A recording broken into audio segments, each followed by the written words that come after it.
Յուրաքանչյուր հայ մորկաթով մենք պարզ ճշմարտություն ենք ընդունում։ Մենք աշխարհում առաջին ժողովուրդն ենք, որ ընդունել է քրիստոնեությունը։ 301 թվական։ Գրիգոր Նսավորիչը, Թրդատ թագավորը։ Այս ամսաթիվը գիտի ցանկացած դպրոցական, եւ մենք արդարացիորեն հպարտանում ենք, որ դարձել ենք աշխարհի առաջին քրիստոնեական պետությունը։ Բայց եթե ասեմ ձեզ, որ մեզ խաբել են, եթե ասեմ, որ 301-ը միայն դասագրքերի պաշտոնական ամսաթիվն է, իսկ մեր ժողովրդի եւ Աստծո իսկական, աչքերից թաքնված պատմությունը սկսվել է շատ ավելի շուտ։ Եթե ասեմ, որ Հայաստանի եւ Քրիստոսի կապը ոչ թե քաղաքական որոշում էր թագավորի, ընդունված 3 տարից հետո, այլ անձնական պայմանագիր, որը ստորագրել է հենց ինքը, Փրկիչը։ Հենց հիմա, մինչ դուք դիտում եք այս տեսանյութը, Հռոմի կենտրոնում, Վատիկանի գաղտնի նկուղներում, որտեղ չեն թողնում նույնիսկ կարդինալներին, պառկած է մի փաստաթուղթ, որից դողում են Հռոմի պապի ձեռքերը։ Սա ոչ Եվանգելիում է գրված աշակերտների կողմից, ոչ Մարգարեություն Սուրբ Հայրերի, ոչ էլ վերաշարադրողի։ Սա անձնական նամակ է, եւ գրել է այն ոչ ապոստոլը, ոչ հրեշտակը եւ ոչ էլ գրագիրը։ Գրել է հենց ինքը, Հիսուս Քրիստոսը։ Եվ գիտեք ում է ուղարկել այն։ Ոչ Հռոմի կայսրին, ով տիրում էր աշխարհի կեսին, ոչ հույն փիլիսոփային, ով պարծենում էր իր իմաստությամբ, ոչ էլ հրյա գլխավոր քահանային։ Փրկիչն իր միակ գրավոր ուղերձը ուղարկել է հայկական թագավորին։ Դուք ճիշտ եք լսել։ Աստված անձամբ նամակագրություն է ունեցել հայի հետ։ Ինչու են լռում համաշխարհային ԶԼՄ-ները։ Ինչու են այս փաստը փորձում ջնջել, ծածկել, անվանել գեղեցիկ առասպել։ Ինչու է Եվրոպան դողում միայն այն մտքից, որ հոգևոր կենտրոնը աշխարհի ոչ թե Հռոմում է, այլ հայկական լեռնաշխարհում։ Այսօր մենք բացահայտում ենք գաղտնիքը, որը թաքցրել են 2000 տարի։ Մենք դեռ խուժելու ենք այն արխիվները, որոնք մեր չարակամները երազում են այրել։ Դուք կիմանաք, թե ինչու Հայաստանը ոչ միայն երկիր է, այլ Աստծո նախագիծ, եւ դրա ապացույցը պառկած է այն ծրարի մեջ, որը Աստված ստորագրել է իր ձեռքով։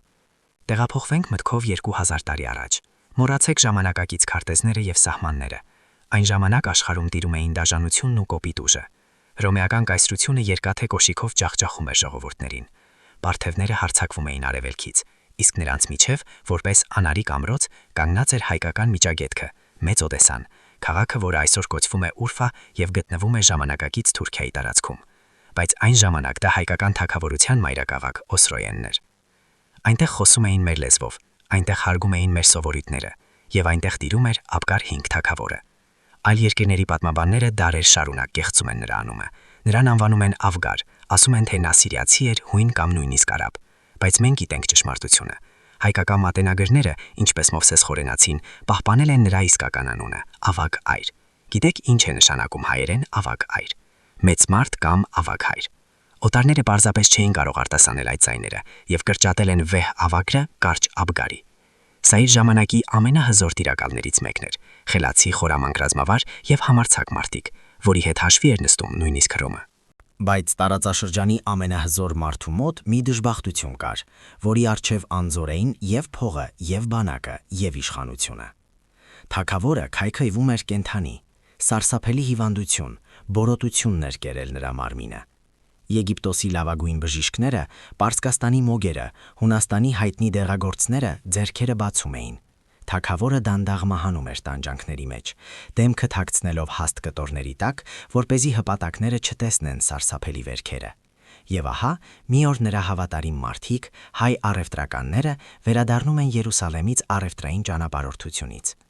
Նրանք չբերեցին հազվագյուտ մետաքս կամ համեմունքներ, նրանք բերեցին լուր։ Լուր մի մարդու մասին, ով քայլում է ջրի վրա, ով մեկ հպումով մեռյալներին է հարություն տալիս գերեզմանից, ով տեսողություն է վերադարձնում կույրերին եւ ստիպում է քայլել կաղերին, մի երիտասարդ քարոզչի մասին, Հիսուս անունով։ Մտածեք այս պատմական պահի մասին։ Ամբողջ քաղաքակրթված աշխարհն այն ժամանակ ծիծաղում էր Հիսուսի վրա։ Հռոմեացիները նրան համարում էին թափարաշրջիկ եւ ապստամբ, հրյա քահանաները Խաբեբա եւ Հերետիկոս։ Ոչ ոք մեծերից լուրջ չէր ընդունում նրան, եւ միայն հայկական թագավորը հազարավոր կիլոմետրեր հեռու իր պալատում նստած, առանց երբևէ տեսնելու Քրիստոսին, իր իմաստուն սրտով զգաց. սա է նա, սա ոչ միայն մարդ է, սա իսկական Աստված է։ Աբգարը կատարում է գործողություն, որը փոխում է համաշխարհային պատմության ընթացքը։ Նա չի ուղարկում զինվորներ, որպեսզի բժիշկին ուժով բերեն։ Նա վերցնում է մագաղաթ, կանչում է իր լավագույն գրագիրը եւ գրում է նամակ Հիսուսին։ ոչ որպես ստրուկ, ոչ որպես խնդրագրող, այլ որպես թագավոր թագավորին։ Գանձը, որին վստահել էին այս առաքելությունը, կոչվում էր Անան։ Հիշեք այս անունը։ Սա առաջին հայ դիվանագետն էր, ով գնաց Աստծո հետ հանդիպման։ Ճանապարհը մահաց ու վտանգավոր էր, հռոմեական պարեկներ, ավազակներ, անապատի այրող արևը։ Բայց Անանը թրջում էր ինչպես սլակ, որովհետև իր պայուսակում տանում էր վերջին հույսը իր տիրոջը եւ իր ժողովրդի համար։ Երուսաղեմը դիմավորեց հայկական դեսպանությունը աղմուկով, կեղտով եւ լարվածությամբ։ Քաղաքը եռում էր։ Բոլորը սպասում էին Պասիքի տոնին, բայց օդում արդեն հոտ էր գալիս արյան։ Քրիստոսի թշնամիները պատրաստում էին վրեժխնդրություն։ Հայկական դեսպանները գտնում են Հիսուսին ոչ պալատում եւ ոչ տաճարում։ Նա պարզ մարդկանց մեջ էր, հոգնած, շրջապատված աղքատների բազմությամբ։ Պատկերացրեք ապոստոլների, պարզ ձկնորսների զարմանքը, երբ բազմության միջով անցնում են արևելյան հարուստ հագուստներով, ոսկե զարդերով եւ թագավորական կեցվածքով մարդիկ։ Հովանեսի ավետարանում կա մի հատված, որը քահանաները հաճախ բաց են թողնում կամ սխալ են մեկնաբանում։ Այնտեղ գրված է, որ Հիսուսի մոտ եկան հույներ եւ ցանկացան տեսնել նրան։ Բայց շատ գիտնականներ, որոնք չեն վախենում Վատիկանի ցենզուրայից, ուղիղ ասում են. սա թարգմանության սխալ է կամ գրագիրների դիտավորյալ սուտ։ Սրանք հույներ չէին։ Հույները այն ժամանակ երկրպագում էին Զևսին եւ ծիծաղում էին խաչված Աստծո գաղափարի վրա։ Նրանք ոչինչ չէին անում Հիսուսի մոտ։ Սրանք Աբգար հայկական թագավորի ուղարկածներն էին։ Հիսուսը բացում է մագաղաթե։ Այս նամակի տեքստը պահպանվել է պատմիչ Եվսեբիոս Կեսարացու աշխատություններում, ով անձամբ տեսել է այն Եդեսիայի արխիվներում Այդարում, եւ հնչում է այնպես, որ յուրաքանչյուրիս մաշկի վրա մրսածություն է անցնում։ Լսեք, թե ինչ է գրել մեր թագավորը 2000 տարի առաջ։ Աբգար, Արշամի որդի, Հիսուսին, բարի փրկչին, ով երևաց Երուսաղեմի երկրում, ողջույն։ Լսել եմ քո մասին եւ քո հրաշքների մասին, որ դու կատարում ես առանց տեղերի եւ խոտերի, եւ որոշեցի սրտումս մեկը երկուսից, կամ դու Աստված ես իջած երկնքից, կամ Աստծո որդի։ Ուստի գրում եմ քեզ եւ խնդրում, արի ինձ մոտ եւ բժշկիր ինձ իմ հիվանդությունից։ Լսել եմ նաեւ, որ հрьяաները դժգոհում են քեզանից եւ ուզում են քեզ չարիք պատճառել։ Իմ քաղաքը փոքր է, բայց գեղեցիկ եւ բավական է մեզ երկուսիս համար։ Հասկանում եք այս խոսքերի խորությունը։ Մինչ Քրիստոսի սեփական ժողովուրդը գոռում էր խաչեք նրան, մինչ Պիղատոսը լվանում էր ձեռքերը, հայկական թագավորը առաջարկում էր Քրիստոսին իր տուն։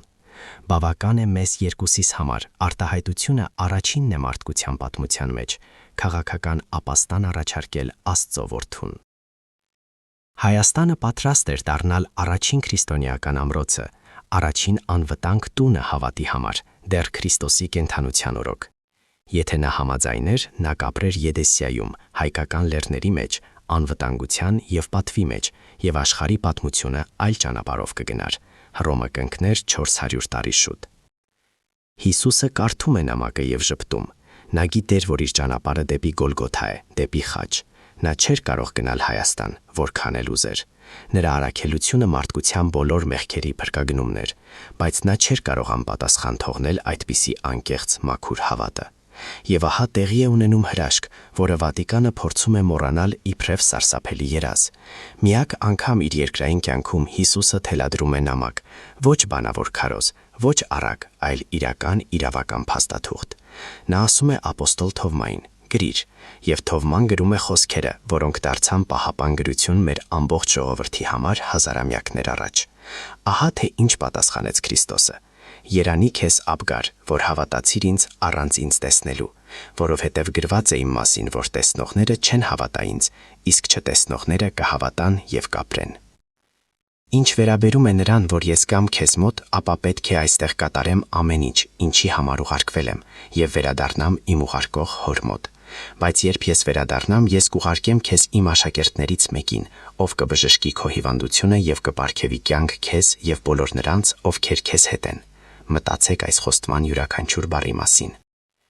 Կպարգևի կյանք քեզ եւ բոլոր նրանց, ովքեր քեզ հետ են։ Սա ոչ միայն մեկ մարդու առողջության մասին ցանկություն է, սա Աստծո պայմանագիր է ժողովրդի հետ։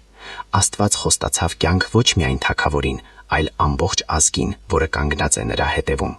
Ահա թե ինչու մենք գոյատևեցինք, ահա թե ինչու մեզ չչնչացրին, ոչ պարսիկները, ոչ արաբները, ոչ օսմանները, ոչ ժամանակը, ոչ ցեղասպանությունները։ Մենք ունենք Աստծո գրավոր խոստում, որ մենք կապրենք։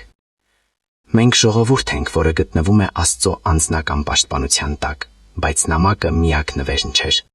Ավանդությունը, որը հաստատված է հին տեքստերով, ասում է, որ նամակի հետ Հիսուսը փոխանցեց ևս մեկ բան։ Թագավորի նկարիչ Անամը փորձում էր նկարել Հիսուսի դիմանկարը, որպեսզի բերի իր տիրոջը։ Նա ամեն ինչ արեց, փոխում էր անկյունները, բայց Քրիստոսի դեմքը այնպիսի աստվածային լույս էր արձակում, որ ներկերը չէին կպչում կտավին, եւ նկարչի աչքերը արցունքոտվում էին։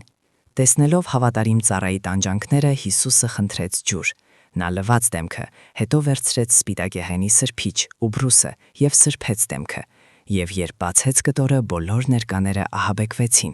Կտորի վրա հրաշալիորեն տպվեց նրա դեմքը, ինչպես աստվածային էներգիայով արված լուսանկար։ Սա ներուկոտրյալ փրկիչն էր, առաջին սրբապատկերը տիեզերքի պատմության մեջ։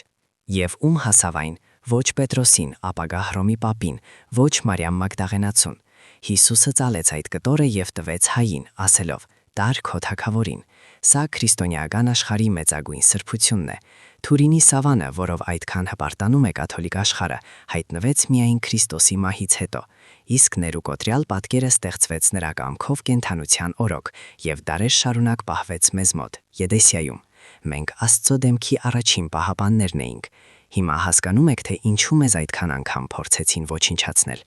Ով տիրում է այդպիսի ուժի, միշտ թիրախ է մութ ուժերի համար։ Հիսուսը պահեց խոսքը։ Նրա խաչելությունից եւ համբարձումից հետո ապոստոլ Թադեոսը, 70 աշակերտներից մեկը, եկավ հայկական թագավորություն։ Նա մտավ մահամերձ Աբգարի սենյակը, շուրջը ծանր հոտ էր գալիս քայքայվող մարմնի։ Մահն արդեն կանգնած էր գլխամակերևին։ Թադեոսը հանեց Քրիստոսի նամակը մեկ այլ վարկածով ինքը սավանը դեմքով եւ դրեց թագավորի ճակատին, եւ տեղի ունեցավ անհնարինը։ Վերքերը անմիջապես անհետացան, մաշկը մաքրվեց, ցավը հեռացավ։ Թագավորը վեր կացավ անկողնուց, երիտասարդ, ուժեղ եւ բացարձակ առողջ։ Նույն օրը Աբգարն ու ամբողջ քաղաքը մկրտվեցին։ Սա տեղի ունեցավ մոտավորապես 35-40 թվականներին։ Պատկերացրեք այս ժամանակային տարբերությունը։ Հռոմում խենթ կայսրեր, ինչպես Կալիգուլան եւ Ներոնը դեռ արյունոց զոհեր էին մատուցում Յուպիտերին եւ կազմակերպում օրգիաներ։ Եվրոպայում վայրի ցեղերը դեռ վազում էին անտառներով կաշվե հագուստներով։